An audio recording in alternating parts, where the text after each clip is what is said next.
Men Qo'chqar va Shohzoda Finlight akademiyasining 391-guruh o'quvchisiman. Qo'shimcha daromad ko'paytirish uchun buxgalteriya sohasini tanlaganman. Finlightni do'stlarim tavsiya etgan. 7 oy davomida men o'rgangan darslar bo'yicha eng qiynalganim va foydali bo'lgani daromad soliq imtiyozlari.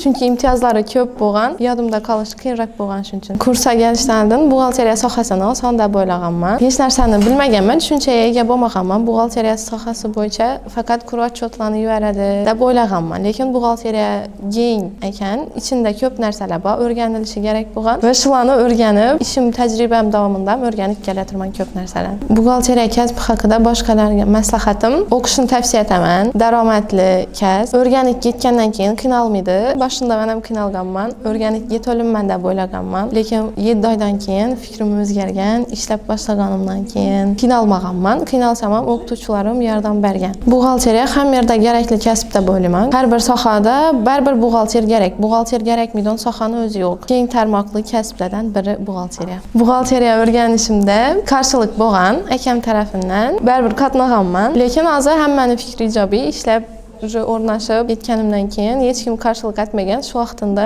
yodimdan chiqib ketganman aytgan qarshilikni. Afsuslanmayman. Opamga rahmat aytaman.